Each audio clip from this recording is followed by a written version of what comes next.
On a un circuit idéal, dans ce cas-là, il n'y a pas de résistance. L delta Z et C delta Z, et il est terminé par Z0. Donc Z0 est ici, on le voit de gauche. Ici, on voit la même chose de gauche vers la droite, Z0. Dans le cas d'une onde sinusoïdale et dans le cas d'une ligne de transmission qui est idéale sans perte, on a V de Z est égal à Z0 fois I de Z. C'est-à-dire, si on regarde ce qui est à gauche, donc on a ici là I de Z et V de Z, puisque lorsqu'on regarde à gauche ici avec la boîte mauve, tout est Z0, alors ça donne que V de Z égale à Z0 fois I de Z. Et maintenant, si on va tout à fait à droite, ça nous donne la deuxième équation que, à la sortie, c'est-à-dire V de Z plus delta Z, étant donné qu'on voit toujours Z0, ça va nous donner Z0 que multiplie I de Z plus delta Z. Alors, pour le cas d'une alimentation sinusoïdale, la dérivée par rapport au temps va être remplacée par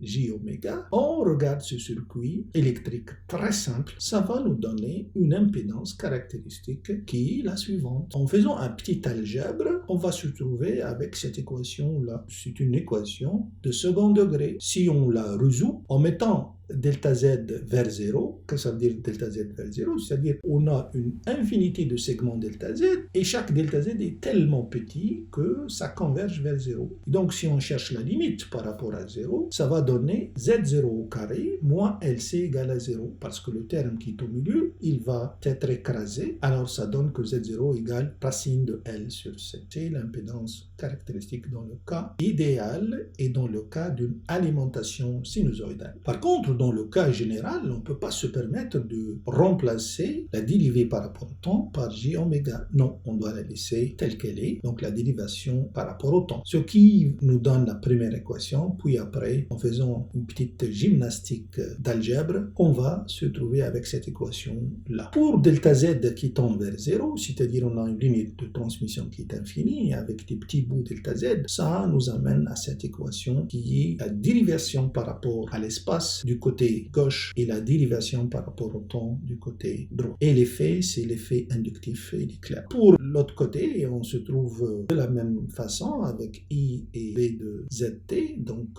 tension et courant, mais ici, on a l'effet capacitif qui est donné par cette équation-là. Pour le cas réel et une alimentation sinusoïdale, on a une équation différentielle qui se simplifie. Pourquoi? Parce qu'on peut remplacer tout simplement l'opérateur dérivation par rapport au temps par J oméga. Et on arrive à cette équation. Si on dérive encore par rapport à delta Z, ça nous donne ça. C'est une équation différentielle, c'est-à-dire qu'on a la dérivée seconde qui est égale à un coefficient qui multiplie la tension en tant que telle, ou bien la fonction en tant que telle. Ça, c'est normal, c'est simple.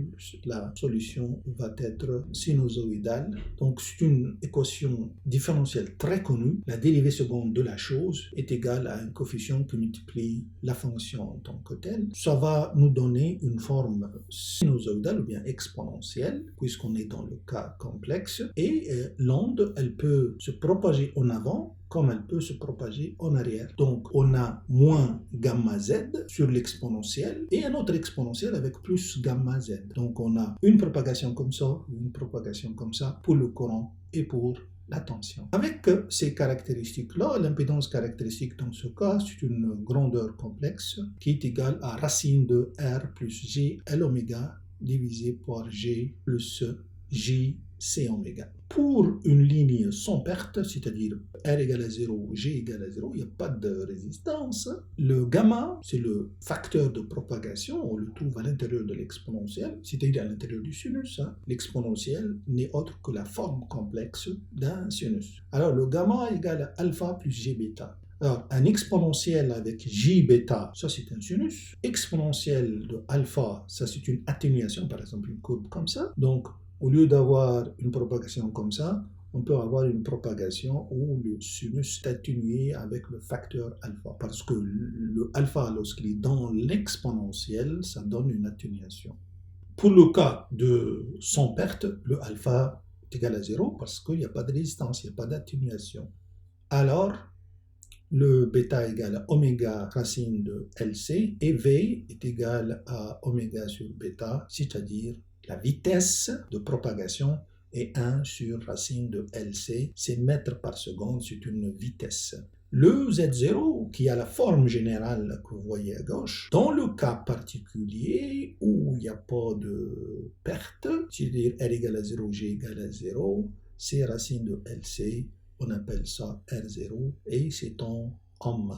L'impédance caractéristique, elle est réelle dans ce cas-là, mais ce n'est pas le seul cas. On peut avoir que la fraction qui est à l'intérieur de la racine qu'on voit ici, on peut avoir que le numérateur est un facteur qui multiplie le dénominateur. C'est-à-dire que le numérateur et le dénominateur sont en phase. Lorsque les deux sont en phase, on peut avoir un nombre réel également. Pour une perte réduite, les choses se simplifient de la façon suivante. Donc, la vitesse, c'est à peu près la même, c'est-à-dire L1 sur LC, à peu près la même par rapport au cas idéal, c'est-à-dire sans perte du tout. Et le Z0, ce n'est pas racine de L sur C, mais augmenté d'un facteur qui est 1 plus R sur J de L oméga moins G divisé par 2J C oméga. Il contient deux termes, R0 qui est racine de LC et un terme imaginaire qui est 1 sur 2 oméga fois racine de LC que multiplie R sur L moins G sur C. Alors les paramètres pour une ligne de transmission, si on prend 3 cas, le câble coaxial, 2 plaques parallèles conductrices et 2 fils conducteurs. Alors le terme R, on a 3 termes, R, L et G et C. C'est dans le delta Z, là, les 4 éléments. Et donc l'expression de R pour 2 plaques parallèles, c'est ça.